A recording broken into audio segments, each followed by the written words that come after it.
दर्शक पागल हो गए और सभी छात्र अपनी पसंदीदा टीमों के लिए जयकार करने लगे।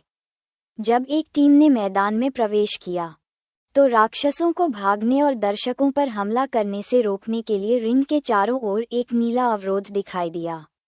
विकिर, जो खोई हुई निगाह से अपनी बारी का इंतजार कर रहा था, जमीन की ओर देखने लगा क्योंकि उसे अपने पिछले जीवन में अकादमी की परीक्षा देखने की याद नहीं थी। वह केवल इतना जानता था कि एक को लड़ने की जरूरत है, लेकिन राक्षसों के खिलाफ ऐसा करने की उम्मीद नहीं थी। हाय ब्रो, जो उसके बगल में खड़ा था, ने ये देखा और तीनों भाई कुछ हैरान थे। नहीं जानते थे कि विकिर इतने गहरे विचारों में क्यों डूबा हुआ था। एक दयालु मुस्कान के साथ हाय ब्रो ने हमारे लड़के की ओर अपना हाथ बढ़ाया और ये देखते हुए कि उसे परीक्षा के बारे में कोई जानकारी नहीं थी, समझाया कि स्टेडियम में प्रवेश करते ही वर्चुअल रियलिटी मैजिक सर्कल सक्रिय हो गया था और आसपास का वातावरण एक कालकोठरी जैसा कुछ बन गया। जब राक्षसों का झुंड उमड़ पड़ा तो परीक्षा शुरू हुई। स्टेडियम के अंदर मिट्टी की चींटियों का एक झुंड निकला जो जहरीली गैस का पर्दा छोड़ रहा था। लड़ रहे छात्रों ने धुएं को अंदर लेने और मरने से बचने के लिए अपनी नाक ढक ली थी। नियम सरल थे, किसी को केवल तब तक सहना था जब तक कि उनका एचपी शून्य न हो जाए। राक्षसों द्वारा छोड़ा गया जहर पतला असली जहर था, इसलिए भले ही किसी पर शारीरिक हमला न हुआ हो, उन्हें जहर से सावधान रहना था क्योंकि यह उनके एचपी पॉइंट को खत्म कर सकता था। ये सुनकर विकिर अपनी मदहोशी से बाहर आया, मुड़ा और शांत भाव से पूछा कि क्या वे वास्तव में जहर का इस्तेमाल कर रहे थे। हाइब्रो ने उल्लेख किया कि उसने सुना था कि जब कोई दुर्घटना होती थी तो अकादमी के प्रशिक्षक जादू को निष्क्रिय कर देते थे और फिर हस्तक्षेप करते थे। विकिर को एहसास हुआ कि वे बहुत कुछ जानते हैं, इसलिए उसने पूछा कि क्या उन्होंने पहले कभी अभ्यास किया है। मुस्कुराते हुए मिडलबोरो ने स्वीकार किया कि जब विकिर परिवार के घर से दूर था तो उन्होंने परिवार के प्रशिक्षण केंद्र में कई बार अभ्यास किया था। विकिर की आंखें उत्साह और एक दयालु मुस्कान से चौड़ी हो गईं। उसने इसे तीनों के हाथों में छोड़ने का फैसला किया। उन्हें जितना चाहें उतना बेतहाशा भागना चाहिए ताकि विकिर को हिलना न पड़े। यह आदेश सुनकर तीनों बच्चे अपनी मुट्ठी बंद करने और हमारे लड़के के लिए प्रशंसा महसूस करने से खुद को रोक नहीं पाए। एक उत्साहित मुस्कान के साथ उन्होंने दृढ़ता से उसकी रक्षा करने की कसम खाई। यह मास्टर द्वारा दिया गया पहला मिशन था, इसलिए उन्हें इसे अच्छी तरह से करना था। जब वे बात कर रहे थे, ट्यूडर और अन्य क्षेत्र में पहुंचे। उसने अपना हाथ हिलाना शुरू कर दिया और विकिर का ध्यान आकर्षित किया। हमारा लड़का अपनी मदहोशी से बाहर आया और उनकी ओर मुड़ा, एक दयालु मुस्कान के साथ। पिग्गी ने हमारे लड़के को बधाई देना शुरू कर दिया, जबकि दूसरी तरफ सांचो, जिसने अपनी बाहों को पार किया था, एक हंसमुख मुस्कान दिखाने लगा। ट्यूडर ने अपने सिर को अपने हाथ से छूना शुरू कर दिया और एक घबराए हुए भाव के साथ उसे एहसास हुआ कि विकिर ने परीक्षा के लिए अच्छी तैयारी की थी। वह हमारे लड़के के पास गया, उसके मुंह के पास अपना हाथ रखा और शांत निगाहों से समझाया कि उसने कभी नहीं सोचा होगा कि विकिर खुद को बास्करविले के तीनों बच्चों के साथ जोड़ेगा। उसने पूछा कि क्या वह वाकई ठीक है। ये सुनकर तीनों बच्चे गुस्से में आ गए और माहौल में तनाव पैदा हो गया। विकिर ने अपना संयम नहीं खोया और जवाब दिया कि उसने एक साथ मिलकर एक समूह बनाया है, इसलिए नहीं कि उन्होंने उसे ऐसा करने के लिए मजबूर किया था, बल्कि इसलिए कि यह वास्तव में एक पूर्व समझौता था। ट्यूडर की आंखें भ्रम और चिंता से भर गईं। उसने पूछा कि क्या ये सच है। विकिर ने उसकी आंखों में भी नहीं देखा और जवाब दिया कि कुछ हफ्ते पहले उन्होंने राक्षसों के बारे में और जानने के लिए उससे मदद मांगी थी। ट्यूडर को लगा कि वे विकिर को डरा रहे हैं, लेकिन उसने इस विचार का खंडन करते हुए कहा कि वह ठीक है। पिग्गी का ध्यान आकाश पर था क्योंकि आभासी जादुई अवरोध गायब हो गया था, जिससे वह कुछ हद तक हैरान रह गया। स्टेडियम में मिट्टी की चींटियों की लाशें थीं और बीच में 3 छात्र थे जो कुछ हद तक घायल और थके हुए थे। वे प्रथम वर्ष की टीम 68 थे। स्टेडियम में आने के लिए प्रथम वर्ष की टीम 69 की बारी थी। ग्रानविले के चेहरे पर आत्मविश्वास भरी मुस्कान फैल गई, क्योंकि अब उनकी टीम की बारी थी। आत्मविश्वास से भरे भाव के साथ वह स्टेडियम की ओर चलने लगा और ये दिखाने का फैसला किया कि वे क्या करने में सक्षम हैं। दोनों व्यक्ति मुस्कुराए बिना नहीं रह सके, जबकि दूसरी तरफ सिंक्लेयर ने उनका पीछा करना शुरू कर दिया। वह उत्साहित थी। जैसे ही वे स्टेडियम में दाखिल हुए, भयंकर मिट्टी की चींटियां दिखाई दीं और दहाड़ने लगीं। आभासी जादू अवरोध सक्रिय हो गया, जिससे चींटियां ग्रानविले की टीम पर हमला करने लगीं।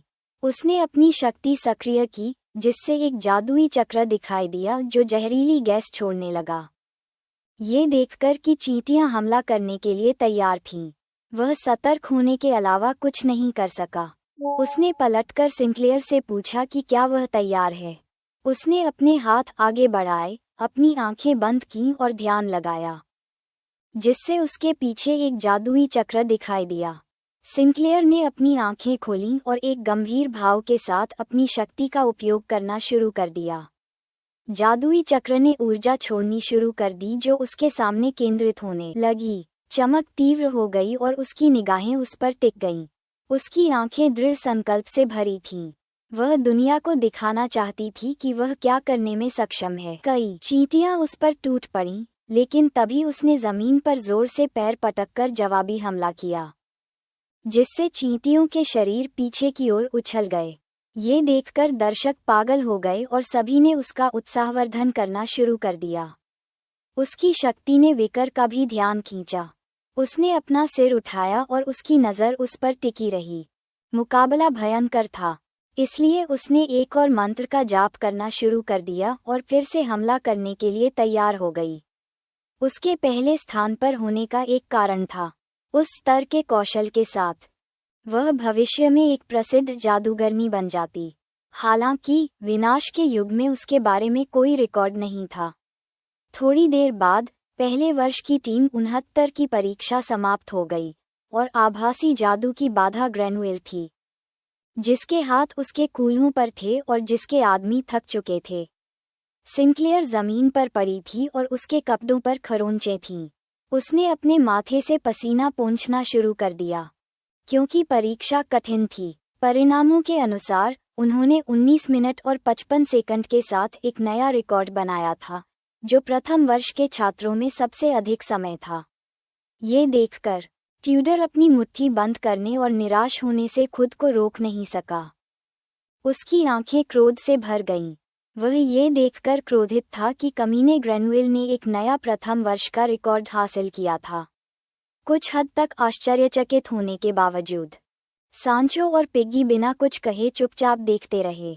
उस पल ट्यूडर की आंखें आश्चर्य से चौड़ी हो गईं, क्योंकि किसी चीज ने उसका ध्यान खींचा। ये ग्रैनुएल था, जबकि उसका एक हाथ उसकी कमर पर टिका हुआ था। उसने दूसरे हाथ की उंगली से ट्यूडर की ओर इशारा किया और एक दुष्ट मुस्कान के साथ कहा कि वह उसे नग्न दौड़ते हुए देखने के लिए इंतजार नहीं कर सकता। उसके हाव भाव देखकर ट्यूडर, सांचो और पिग्गी क्रोधित होने और अपने दांत कसने से खुद को रोक नहीं सके। उनकी आंखें क्रोध से भरी थीं और उन्होंने उसके खिलाफ न हारने की कसम खाई। उसी समय सफ़ेद जूते पहने हुए कोई व्यक्ति स्टेडियम में उतरा। ये टीम 108 थी, विकर की टीम। जबकि हमारा लड़का शांति से चल रहा था, तीनों बच्चे आगे बढ़े, अपने आसपास का निरीक्षण करना शुरू किया और मुस्कुराए बिना नहीं रह सके। तीनों उत्साहित थे क्योंकि उनके मालिक ने उन्हें एक मिशन सौंपा था। जब विकर स्टेडियम में दाखिल हुआ, तो भीड़ में शामिल ट्यूडर ने अपने हाथ उसके मुंह के पास रखे और मुस्कुराते हुए उसका उत्साहवर्धन करने लगा। इस बीच दूसरी तरफ पिग्गी ने अपना हाथ हिलाना शुरू कर दिया, ये कहते हुए कि उन्हें उस पर भरोसा है। हमारा लड़का बस बिना ध्यान दिए चलता रहा। वह इस बात पर अधिक ध्यान केंद्रित कर रहा था कि आगे क्या होने वाला है। तीनों बच्चे गंभीर हो गए और दृढ़ संकल्प से भर गए, क्योंकि वे विकर के लिए पहला स्थान लेना चाहते थे। मिट्टी की चींटियां गुफा से निकलीं। उनकी तीखी निगाहें विकर और अन्य लोगों पर टिकी थीं। बियांका, जिसने अपनी बाहें क्रॉस की हुई थीं, कुछ उलझन में थी। उसने विकर को देखना शुरू किया और पूछा कि उसके साथ क्या हो रहा है। पिग्गी का ध्यान उस पर केंद्रित था। उसकी आंखें आश्चर्य और भ्रम से भरी हुई थीं क्योंकि उसे नहीं पता था कि वह किस बारे में बात कर रही थी। विकार के शरीर के चारों ओर एक ढाल दिखाई दी। शांत भाव से उसने धनुष खींचा और एक तीर पकड़ा। बियांका को विश्वास नहीं हो रहा था कि वह धनुष का उपयोग करने जा रहा था। पिग्गी ने बताया कि विकार ने बर्फ के कोर में धनुष को अपने मुख्य हथियार के रूप में पंजीकृत किया था।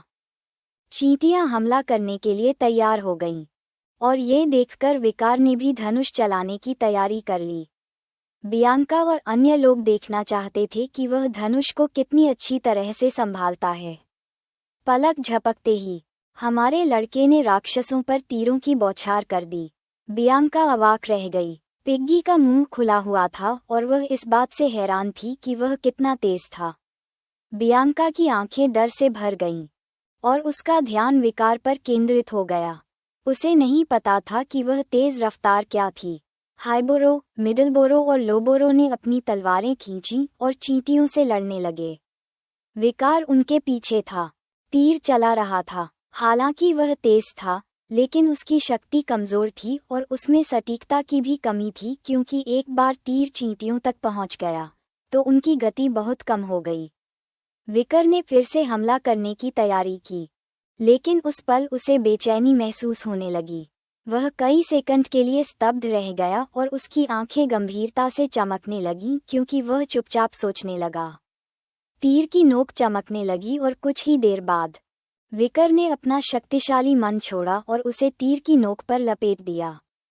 वह जानता था कि वह बुरा प्रभाव डाल रहा है, इसलिए उसने फिर से हमला किया और मन का तीर एक चींटी पर लगा, जिससे उसका शरीर टुकड़ों में नष्ट हो गया। हाइबोरो विकर के सामने खड़ा था और चींटियों के हमलों से उसे बचाने के लिए गंभीर भाव से तैयार था। विकर जमीन पर नजर गड़ाए हुए था। अगर वह अपनी क्षमताओं को नहीं छिपाता तो यह एक उपद्रव होने वाला था, लेकिन अपनी क्षमताओं को न दिखा पाना उसके लिए असहज था। उसे याद आने लगा कि जनजाति के उसके दोस्त ने उसे क्या बताया था। उसने अपनी मुट्ठी भींच ली और गुस्से से भरी निगाहों से वादा किया कि अगर विकर कहीं गया और उसने अपना सब कुछ नहीं दिया तो वह उसे नहीं जाने देगी। उसकी आंखें खुशी से भर गईं और उसके चेहरे पर मुस्कान आ गई। उसने अपना वादा न निभा पाने के लिए माफी मांगी। छोटी मकड़ी उसके कपड़ों से बाहर निकली और कोमल भाव दिखाने लगी। विकर का ध्यान उस पर केंद्रित था। दृढ़ निश्चय के साथ मुस्कान देखकर उसने तय किया कि उसे अभिनय करने देना चाहिए। मिट्टी की चींटियों की लाश जहरीली गैस छोड़ने लगी। छोटी मकड़ी विकर के कंधे से उतरी और जमीन पर उछलने लगी। उसकी आंखें खुशी से भर गईं। वह भोजन देखकर खुशी महसूस करने से खुद को रोक नहीं पाए। एक सेकंड भी बर्बाद किए बिना उसने जहर को अवशोषित करना शुरू कर दिया। विकर ने उसकी ओर पीठ कर ली और चुपचाप देखने लगा। उसने सुना था कि जहर चींटियों से आता है। उसने मान लिया कि यह जगह बेबी मकड़ी के लिए बुफे से अलग नहीं है, इसलिए उसने परीक्षा खत्म होने तक उसे मौज मस्ती करने देने का फैसला किया। कई मिनट बीत गए और आभासी जादू की बाधा गायब नहीं हुई और विकर और अन्य लोग लड़ते रहे। कुछ समय बाद टीम 108 की परीक्षा समाप्त हो गई। हाइबोरो, मिडलबोरो और लोबोरो थकावट के कारण जमीन पर घुटनों के बल गिर गए, जबकि दूसरी तरफ विकर खड़ा था और बिल्कुल भी थका नहीं था। वे 19 मिनट और 50 सेकंड तक टिके रहे और प्रथम वर्ष के छात्रों में दूसरा स्थान प्राप्त किया। ग्रेनुएल के चेहरे पर एक आत्मसंतुष्ट मुस्कान दिखाई दी और उसकी आंखें आत्मविश्वास से चमकने लगीं। वह पागलों की तरह हंसने लगा क्योंकि कोई भी उसकी टीम के रिकॉर्ड को नहीं हरा सकता था। वह और उसके दोस्त हंसने लगे, अपनी उंगली से विकार की ओर इशारा करते हुए। उसने कहा कि कोई भी आम आदमी उसे हरा नहीं सकता, ये बताते हुए कि उनके बीच रैंक में यही अंतर था। सिंक्लेयर, जिसने अपनी बाहें अपनी पीठ के पीछे कर रखी थीं, एक जबरदस्ती मुस्कुराहट दिखाने लगी, ये सोचकर कि फ्रेज किसी तीसरे दर्जे के खलनायक की तरह लग रहा था। अपमान से ग्रस्त हाइबोरो, मिडलबोरो और लोबोरो खड़े हो गए और अपनी तलवारें अपनी गर्दन पर रख लीं। वे दुखी थे और उन्होंने सोचा कि विकार को पहला स्थान न देने का अपराध सिर काटना था। हालांकि विकार, जो कुछ हद तक भ्रमित था, ने पलटकर उन्हें रुकने का आदेश दिया क्योंकि दूसरा स्थान भी बहुत ऊंचा था। स्टेडियम में प्रवेश करने की बारी टीम नंबर 109 की थी। दरवाजे खुले। पीठ पर कुल्हाड़ी लिए सांचो ने बताया कि विकर ने दूसरा स्थान प्राप्त किया है। उसके बगल में बैठे टिगी ने सोचा कि यह जश्न मनाने लायक उपलब्धि है।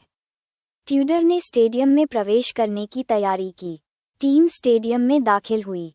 बियांका ने अपनी आंखें बंद कर लीं और मुस्कुराते हुए हाथ हिलाने लगी। इतने सारे लोगों को देखकर टिगी घबरा गई, जबकि दूसरी तरफ सांचो ने शांत मुस्कान दिखाना शुरू कर दिया।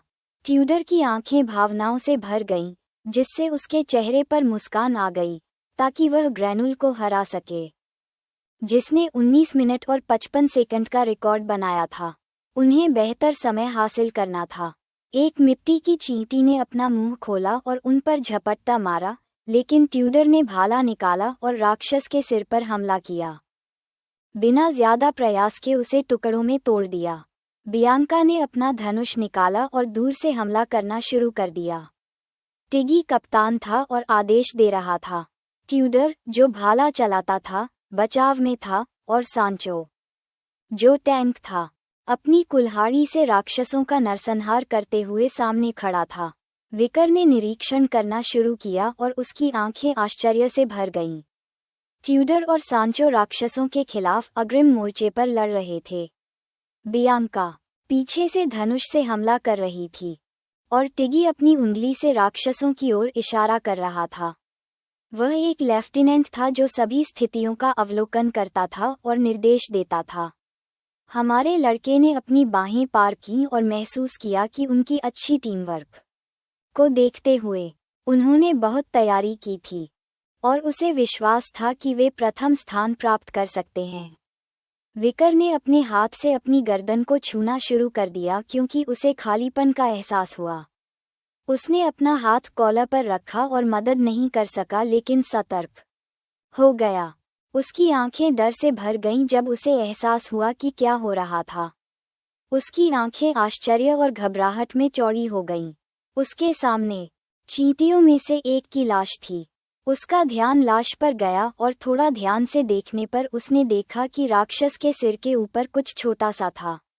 ये छोटी मकड़ी थी। उसने अपना मुंह खोला और लाश से जहर सोखना शुरू कर दिया। वह खुश थी और उसकी आंखें उत्साह और खुशी से चमक रही थीं। हमारे लड़के को नहीं पता था कि वह स्टेडियम में क्या कर रही थी। यह वीडियो का अंत है।